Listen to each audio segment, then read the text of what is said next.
मनापासून अभिनंदन करतो, त्यांना खूप खूप शुभेच्छा देतो।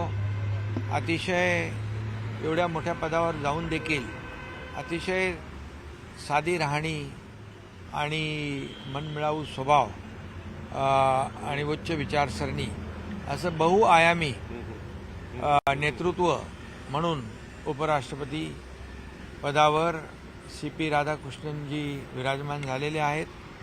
ते राज्यपाल पदाचे देखील अनुभव त्यांना आहे, संसदीय कार्याचा देखील त्यांना अनुभव आहे आणि त्यामुळे खऱ्या अर्थाने या पदावर राहून या पदाची शान मान सन्मान ते वाढवतील आणि याचा देखील आम्हाला अभिमान आहे।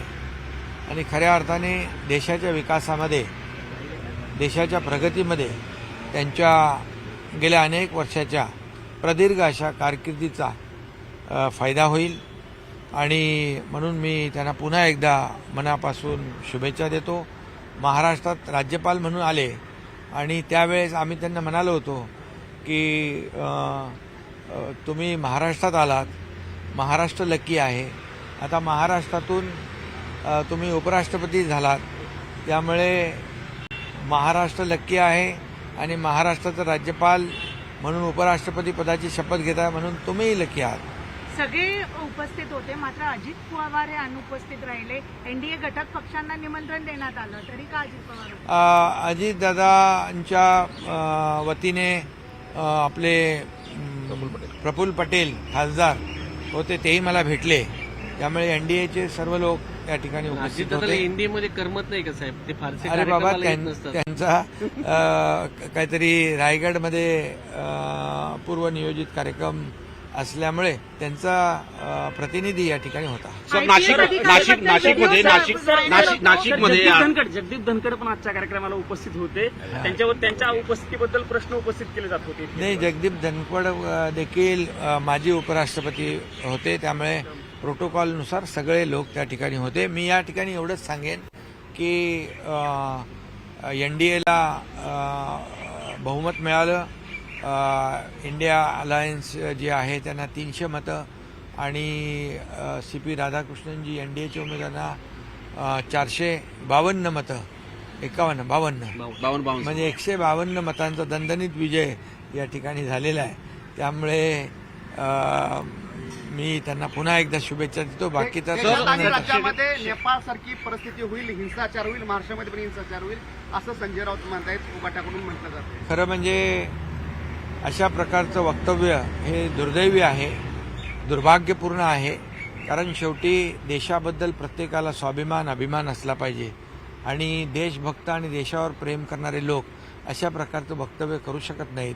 आणि म्हणूनच काही लोकांच्या मनामध्ये आहे की जशी परिस्थिती नेपाळची झाली तसं अराजक किंबहुना तशा प्रकारची परिस्थिती निर्माण करण्याचा एक डाव किंबहुना कारस्थान कोणी रचत नाही ना, असा देखील इथे प्रश्न उभा राहतो। म्हणून खऱ्या अर्थाने अशा प्रकारचं दुर्दैवी वक्तव्य करणारा कोणी असेल देशाप्रती, या देशामध्ये ही आपली लोकशाही आहे, लोकशाही प्रगल्भ लोकशाही आहे आणि ही भारताची जी काही लोकशाही पद्धत आहे ती अतिशय मजबूत आहे। भारतरत्न डॉक्टर बाबासाहेब आंबेडकरांनी या भारताची घटना लिहिली आणि म्हणून या आपल्या भारतामध्ये अशा प्रकारची दुर्दैवी घटना कधी होणे शक्य नाही।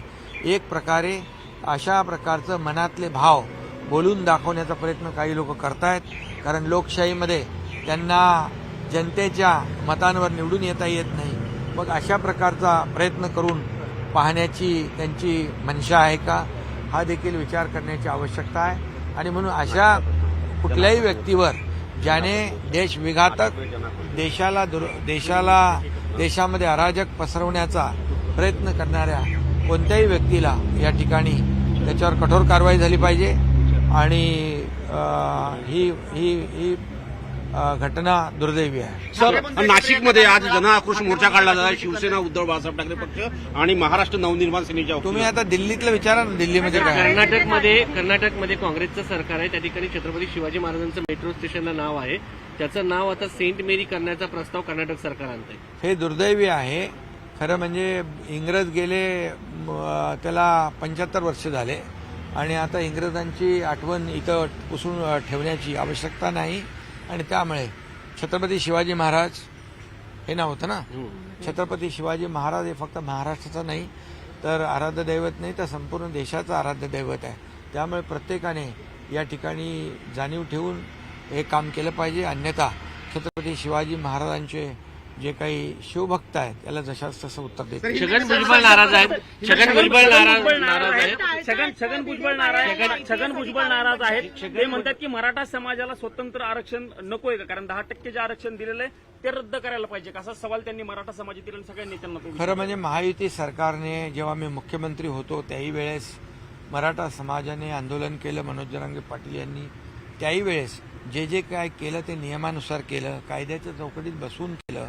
ओबीसी समाज इतर समाजावर कुठलाही अन्याय होणार नाही भूमिका कालही आमची होती, आजही आणि उद्याही आहे. त्यामुळे मराठा समाजाला आता जे काही कुणबी प्रमाणपत्र देण्याची जो काही GR काढलेला आहे हा GR कायदेशीर चाकोरीत बसणारा आणि कायद्याच्या चौकटीत बसणारा आणि या GRमुळे ओबीसी समाजाला कुठेही त्याचं नुकसान होत नाही, त्याचा धक्का लागत नाही.